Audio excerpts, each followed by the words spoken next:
Mohar, first of all, I just wanted to thank you so much for taking time out of your very busy schedule to talk with me today. I am super excited to do an employee spotlight with you based on your current work that you do for SSAI. My first question I wanted to ask you was, what drew you to SSAI, and how does the company's mission resonate with you personally?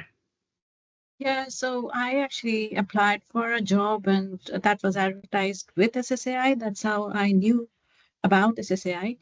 The firm was pretty small, had a family sort of an environment, and it's actually very diverse sort of people, and people were very amicable and very relatable, and so that's the thing. I mean, I loved it from right from the beginning, the way they approached me before the interview, after the interview, how they treated me, and everything else was, that's why I've never left SSAI for the last 10 years. They have been a perfect place for me to grow professionally. Wow, that's wonderful to hear, Mohar. And you definitely bring up an excellent point in terms of the family feel with SSAI, because I've been with the company myself for about a year and a half or so. But you definitely get to know your other colleagues, you get to know your managers and your company executives as well. Everybody's just very approachable, and it definitely makes a world of a difference when you have such a positive culture, because it can definitely motivate you and inspire you even more to do Hmm. such great work. And you can also dream big, and you're also challenged. I Yeah, yeah, yeah. 100%. I 100% agree with you on that as well. So, but that's awesome. I really appreciate you talking a little bit more about that. And it's great that you've had such positive experiences at SSAI. My next question I wanted to ask you was your work in data assimilation and reanalysis plays a crucial role in advancing Earth system science.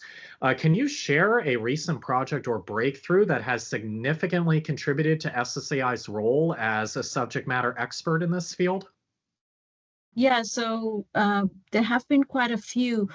But in the recent times, I have been involved in a project called ROMEX, which is radio occultation, GPS, um, data from the GPS satellites which are going around the Earth, um, and assimilating them from different commercial as well as conventional sources.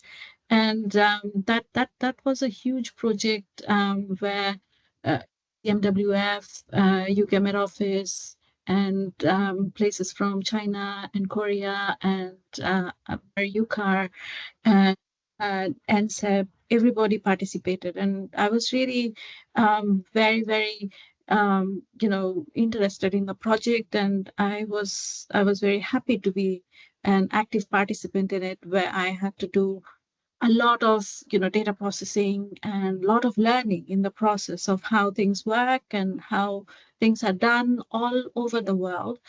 And that kind of experience, I think, speaks for itself, because now that I'm representing SSAI and this huge project document is going to be published, SSAI's name will be there, and the company will be recognized as one of the crucial role players in terms of who handles these commercial GNSSRO data, which are going to play even bigger role in time to come, because most of these satellite data are going to be commercialized sooner or later in the future. Wow, that's absolutely incredible, Mohar. And I really appreciate you bringing up Project Romex.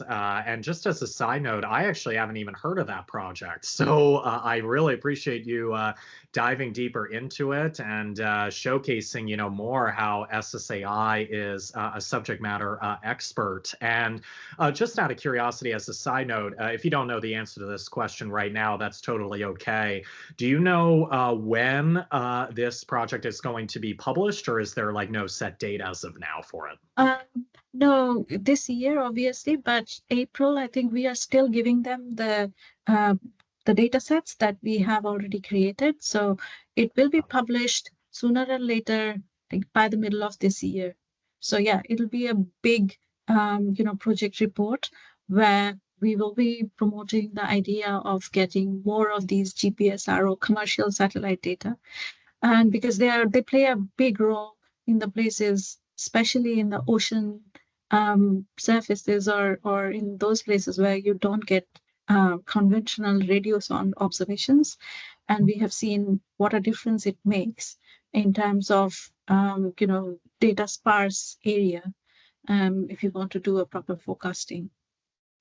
Wow, that's absolutely fantastic. And, for those of you, audience and viewers who are currently listening, we definitely will be keeping you informed in terms of when this project is published. And there will be links provided at some point in the So future. So please definitely follow along with us and make sure that you subscribe so that way you can stay informed on future updates with this very cool project.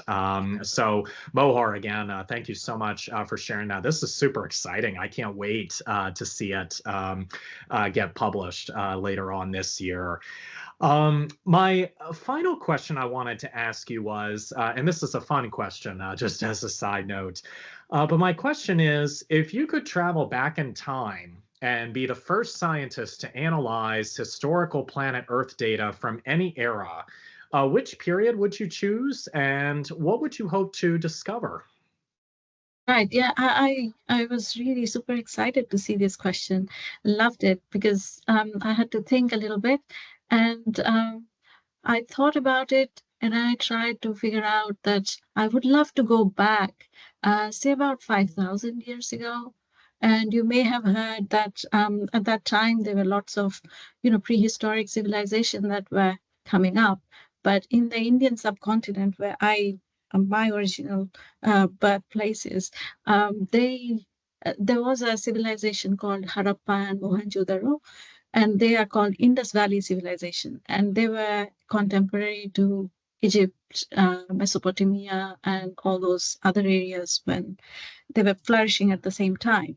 The funny thing is that this whole civilization, which was really huge in terms of its breadth and the number of people that were living in, was slowly they disappeared, and it is assumed that it is because of how the region dried up slowly.